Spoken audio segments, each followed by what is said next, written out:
Good afternoon students. As you know, Sannata Academy नाम तो सुन के आपको काफ़ी मज़ा आ रहा होगा, लेकिन इस सन्नाटे का मतलब भी समझ लीजिए।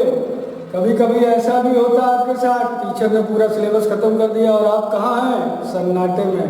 लेकिन अब सन्नाटे में आपको नहीं रहना है, हमारे साथ सिर्फ 20 मिनट्स आपको स्पेंड करने हैं और ये 20 मिनट गारंटेड है।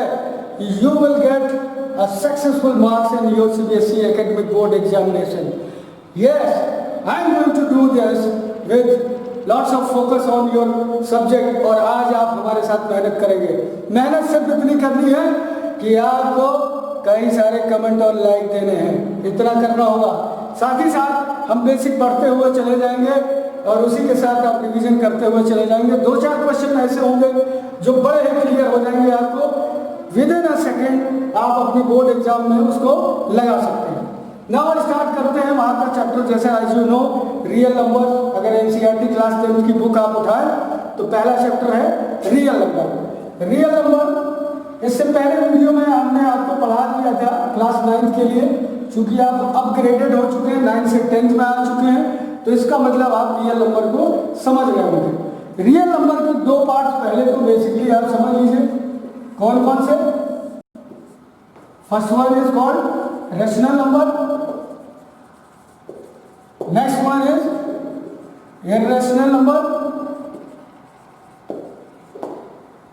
rational number it means the number in which form of p by q। it means किसी भी नंबर को अगर हम p by q के फॉर्म में क्रिएट कर लें तो वो नंबर क्या होगा? रेशनल नंबर होगा।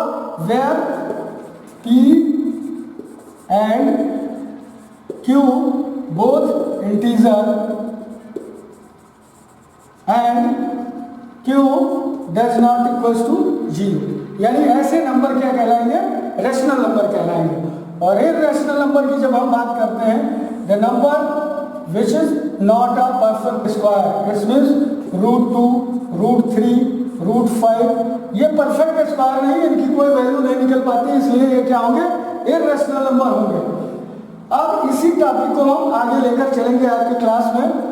जैसा कि आपके चैप्टर में दिया हुआ है, सबसे पहला टॉपिक आपने पढ़ा होगा इक्विवेलेंट डिवीजन लेमा, जो कि NCERT ने इस बार रिड्यूस सिलेबस है, फिर भी हम आपको समझाते हुए चलेंगे, जिससे क्या होगा कि हमारे थॉट्स क्लियर हो जाएंगे। और हमारे थॉट्स अगर क्लियर रहे तो सन्नाटा बिल्कुल नहीं होगा। तो सबसे पहला काम हम क्या करेंगे? यूक्लिड डिवीजन लेमा को समझ लेते हैं like this.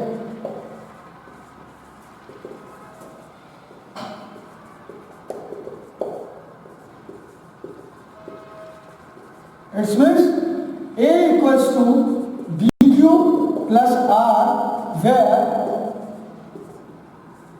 0 is less than equal to R less than B। अब इसमें पहली चीज ये समझना होगा है क्या है चीज। A equals to BQ plus R। It means A क्या हुआ है? अगर आपसे पूछा जाए कि A क्या है तो आप यहाँ पे क्या बताएंगे? A is called dividend. क्या होगा? डिविडेंड।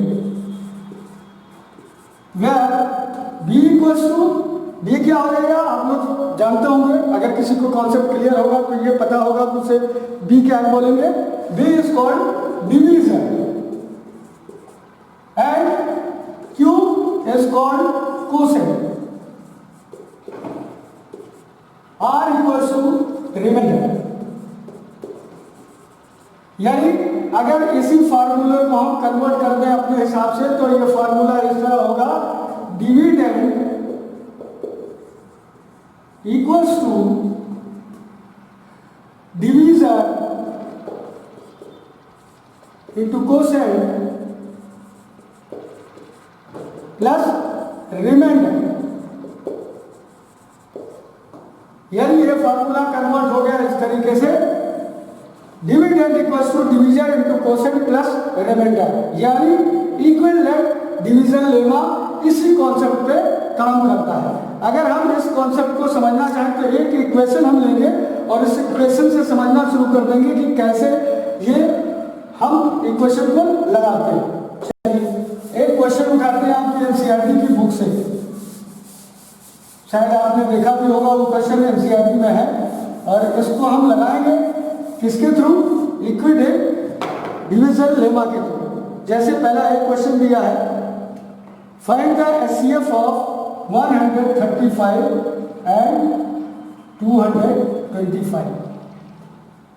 हमें क्या फाइंड करना है? हाईएस्ट कॉमन फैक्टर फाइंड करना है इक्विवेलेंट डिवीजन लेमा के थ्रू। अब इसमें हमें क्या करना है? सबसे पहले हम ये करते हैं कि नंबर कौन सा बड़ा है। अगर हम देखें तो 225 is greater than 135। It's means हम इस्तेमाल करेंगे डिवीजन मेथड का। सबसे पहले हम साइड में कहीं आप डिवीजन मेथड लगाना शुरू कर दीजिए। 225 को अगर 135 से मल्टीप्लाई करें तो कितना आएगा? आप लोग सोचिए, जल्दी से बताइए क्या होगा। इसमें कुछ नहीं करना है। 135 को अगर 2 से मल्टीप्लाई करेंगे ज़्यादा हो जाएगा, इसलिए एक बार ले जाएंगे 135। 5 में से 5 जाएगा 0 एंड इधर से 1, ये हो जाएगा 12। 12 में से 3 जाएगा 9 और यहाँ पे 1 में से 1 जाएगा, कितना बचेगा? 0। अब क्या करना है? 19 हमारा रिमाइंडर आ गया। इस रिमाइंडर से हमें क्या करना है? इस रिमाइंडर से हम 135 को दोबारा भाग कर देंगे, डिवीजन कर देंगे इसका। 19 1 जा, फिर जाएगा, कितना बचेगा? 5 4 45। अब 45 जो रिमाइंडर बचा उससे फिर हम 90 को भाग कर देंगे। 90 उठा दिया हमने, 45 1 जा 5, 45 2 जा 90, पूरा पूरा कट गया, डिवीजन हो गया। और जहां पे डिवीजन हो जाए उसी को हम बोलते हैं HCF, यानी इसका HCF क्या है? 45। अब इसको आप अपनी बुक में स्टेप वाइज लिख सकते हैं। कैसे? A = BQ + R के फॉर्म में। A = BQ + R के फॉर्म में आपको इसको लिखना होगा। जैसे हमने क्या लिया था? 225, इसका 135 × 1 प्लस रिमाइंडर कितना आया था? 90। सेकेंड अगर हम उठाएं तो हमने क्या उठाया? 135, इसको हमने भाग किया किससे? 19 से। 19 × 1 प्लस रिमाइंडर क्या आया था? 45। उसके बाद हमने 90 का किया, 90 को हमने किससे किया? 45 से। 45 2 जा, पूरा पूरा और रिमाइंडर 0। अब ये जो बचा जिससे डिवाइड हो गया वो आपका HCF हो गया। यही आपका आंसर हो जाएगा। विद इन अ सेकेंड आप इसको लगा सकते हैं। ये मेथड कहलाता है डिवीजन मेथड। डिवीजन मेथड का इस्तेमाल पहले कर लीजिए, स्टेप बाद में अपनी कॉपी में आप लिखना शुरू कर दीजिए। आपको पूरे के पूरे मार्क्स टीचर देगा, कभी भी माइनस नहीं होगा।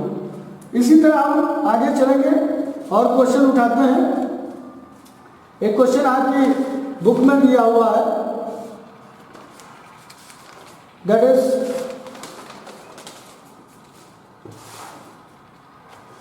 Prime factorisation. क्वेश्चन हम करेंगे, ये तो डिवीजन लेमा का था। प्राइम फैक्टराइजेशन के क्वेश्चन बहुत आते हैं, कई बार बोर्ड में आ चुका है, इसको भी आप रिवाइज करके चलिए। प्राइम मतलब क्या होता है? सबसे पहला क्वेश्चन हमारा ये होता है, what is the meaning of prime? Prime number, पहली चीज प्राइम नंबर को समझ लेते हैं। What is prime number? Prime number is means number which is divisible by itself और 1, यानी ऐसे नंबर जो सिर्फ अपने आप से कटते हैं या 1 से डिवाइड होते हैं, उन्हीं को हम प्राइम नंबर कहते हैं। जैसे 2 3 5 7 11, ये नंबर क्या है? ये किसी और नंबर से नहीं कटेंगे, या तो खुद से कटेंगे, खुद से डिवाइड होंगे, या 1 से आप इनको डिवाइड कर सकते हो, और किसी नंबर से ये डिवाइड नहीं होंगे। ये सिर्फ अपने आप से या 1 से डिवाइड होंगे और किसी नंबर से डिवाइड नहीं होंगे। ये चीज ध्यान में रखना है आपको प्राइम नंबर में। अब प्राइम फैक्टराइजेशन के मेथड से जब हम क्वेश्चन निकालते हैं तो सबसे पहली चीज है, एक क्वेश्चन जैसे दिया है आपकी बुक में क्लास 10 की, express each number as a product of its prime. Prime number के फैक्टर में जो क्रिएट होता है वही हम क्या करते हैं? उसको हम बोलते हैं प्राइम फैक्टराइजेशन मेथड। अब प्राइम फैक्टराइजेशन मेथड देख लेते हैं कैसे होता है। जैसे क्वेश्चन उठाते हैं 140, दिया है, इसको एक्सप्रेस करना है किसमें, प्राइम फैक्टर में। अब आपको नंबर पता है, सबसे पहला सबसे स्मॉलेस्ट अगर देखा जाए तो वो नंबर कौन सा है, 2 से इसको डिवाइड करना शुरू करेंगे, 2 7 का 14 0, फिर से करेंगे 2 से कट जाएगा 2 35। अब ये किससे कटेगा, अब ये 5 से कटेगा, 5 7 जा 35। अब इसको एक्सप्रेस करेंगे हम प्राइम फैक्टराइजेशन में, 2 कितनी बार आया, 2 बार, तो 2 की पावर हो गया 2 इंटू 5 इंटू 7। अब एक चीज ध्यान से इसमें देखिए, ये जो नंबर है, जो फैक्टर आए हैं वो क्या है, दैट इज प्राइम फैक्टर। यानी ये नंबर जितने भी हैं ये कैसे नंबर है, प्राइम नंबर। और जब फैक्टराइजेशन होता है किसी नंबर का तो उसमें अगर सारे प्राइम नंबर में फैक्टर हैं तो इसका मतलब ये प्राइम फैक्टर कहलाया। तो प्राइम फैक्टराइजेशन को आप समझ गए होंगे। एक क्वेश्चन और हम इसी पे कर लेते हैं जिससे ये कॉन्सेप्ट एकदम क्लियर हो जाए कि होता क्या है प्राइम फैक्टराइजेशन। पहला एक क्वेश्चन हमने उठाया 156, इसको हमको किसमें एक्सप्रेस करना है, प्राइम फैक्टराइजेशन में। Now we are going to start with the smallest number of prime number, that is 2। 2 से हमने डिवाइड किया, 2 7 जा 14, 2 8 जा 16, 2 3 जा 6, 2 9 जा 18, पूरा पूरा कट गया। 3 से कट जाएगा, 3 1 जा 3, 3 3 जा 9। नंबर देखिए इसमें क्या क्या है, 2 2 बार आया तो उसकी पावर कितनी हो जाएगी 2, 3, उसके बाद 13। ये तीनों नंबर कैसे हैं, प्राइम नंबर है, तो ये क्या हुआ, प्राइम फैक्टराइजेशन मेथड कहलाया। अब इसी के साथ साथ हम थोड़ा सा और आगे बढ़ जाएंगे। रेशनल इरेशनल की बात जब करते हैं, टर्मिनेटिंग एंड नॉन टर्मिनेटिंग और रिपीटिंग नंबर। एक कॉन्सेप्ट और समझ लीजिए,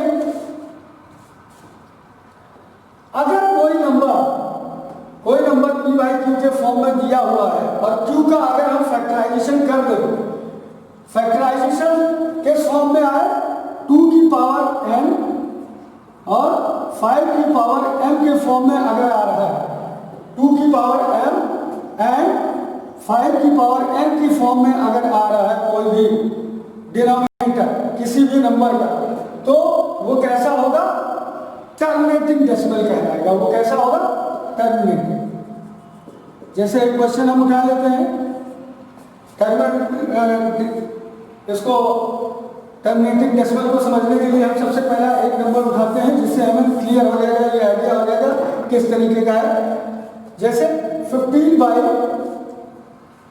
1600 ये नंबर दिया गिवन है। अब इसको हमें बनाना किसमें है, हमने पहला रूल कहा कि डिनोमिनेटर का फॉर्म किस फॉर्म में हो जाना चाहिए, 2 की पावर m एंड 5 की पावर m की फॉर्म में अगर हो गया तो ये नंबर कैसा हो जाएगा, टर्मिनेटिंग नंबर कहलाएगा। आप देखते हैं 15 को ऐसे ही रहने देते हैं, 1600 को हम उठा लेते हैं और इसका प्राइम फैक्टराइजेशन करना शुरू कर देते हैं। अब इसका प्राइम फैक्टराइजेशन जब हम करेंगे तो किस फॉर्म में आएगा, इस चीज को देख लेते हैं। 2 8 जा 16 यानी कट गया, 2 4 जा 18, 2 2 जा 4, 2 1 जा 2, 2 5 जा 10, 2 2 जा 4, 2 5 जा 10 एंड 5 5 जा 15। अब ये कितने फॉर्म में होगा, 2 कितनी बार आए हैं, 1 2 3 4 5 6 यानी 2 की पावर 6 इंटू 5 की पावर 2 इस फॉर्म में हो गया, 2 की पावर 6 इंटू 5 की पावर 2।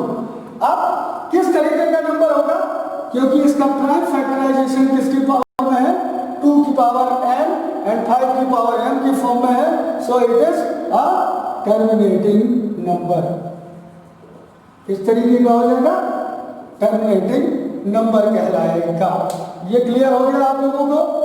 ये 2 एक्सरसाइज आप इसी तरह कर लेंगे, आपको सारे क्लियर हो जाएंगे। एक चीज और समझ लें आप लोग, एक क्वेश्चन और आता है इक्विवेलेंट डिवीजन लेमा का, उसमें ये बताया गया है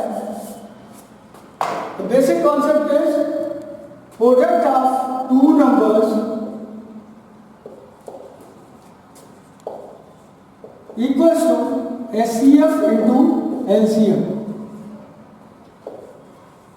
इसमें भी क्वेश्चन एनसीईआरटी में जरूर आता है, एक क्वेश्चन मस्ट होता है। इस क्वेश्चन को भी आप लोग बहुत इजीली लगा सकते हैं, कुछ नहीं करना है, सिर्फ क्या करना है, हमें वैल्यू रख देनी। जैसे अभी हम क्लास 10 की एक बुक से क्वेश्चन हम उठा रहे हैं, दिया है given that HCF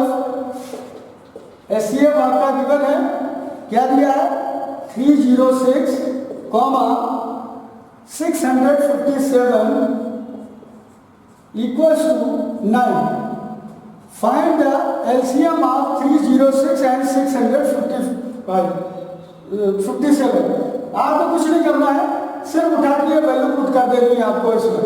HCF given है, नंबर भी मालूम है 300 इंटू 657 इक्वल्स टू एचसीएफ कितना दिया है 9 दिया है। फाइंड आउट क्या करना है एलसीएम। एलसीएम इक्वल्स टू क्या हो जाएगा 306 इंटू 657 डिवाइडेड बाई 9। अगर इसको कैलकुलेट करेंगे तो आपका आंसर जो आएगा वो होगा 22338। ये आंसर आपका आएगा 9 से अगर हम इसको डिवाइड करेंगे। आप लोग कैलकुलेट कर लीजिएगा। सिर्फ क्या करना है इक्विवेलेंट डिवीजन लेमा मेथड से ही प्रोडक्ट ऑफ टू नंबर्स को इक्वल कर देते हैं हम HCF into LCM. HCF highest common factor least common multiple, यानी इन दोनों के मल्टीप्लाई से अगर product of two number equal आते हैं तो समझ लीजिए दोनों वेरीफाई हो जाएंगे। इसमें क्वेश्चन भी आता है वेरीफाई करने का। आप इजीली किसी भी दो नंबर का मल्टीप्लिकेशन करके उसका एचसीएफ और एलसीएम निकालकर इक्वल कर देंगे तो ये नंबर वेरीफाई कर जाएगा। आज के लिए हम इतना ही करेंगे। हमारे 3 टॉपिक इसमें मस्त थे। पहला टॉपिक था equivalent division lemma A equals to BQ plus R। दूसरा क्या था prime factorisation. Prime factorisation it's means the factor in which in the form of prime number. And third one is product of two number HCF into LCM.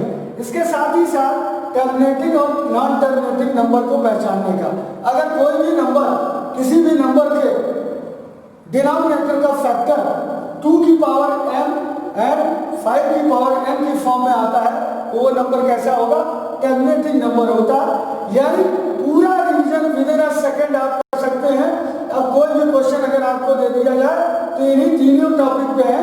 आप सारी exercise 13.1 13.2 दोनों exercise बड़े easily आप कर सकते हैं। आज के लिए इतना ही। अब सन्नाटे में मत रहिए, लाइक का बटन जरूर दबाइएगा अगर आपको पसंद आए। अगला वीडियो फिर हम 10th पे ही बनाएंगे। आज के लिए हम इतना ही करेंगे, लेकिन तैयार रहें, सन्नाटे में ना रहें, रिवीजन करते चले हमारे साथ। Okay, bye bye everybody, thank you.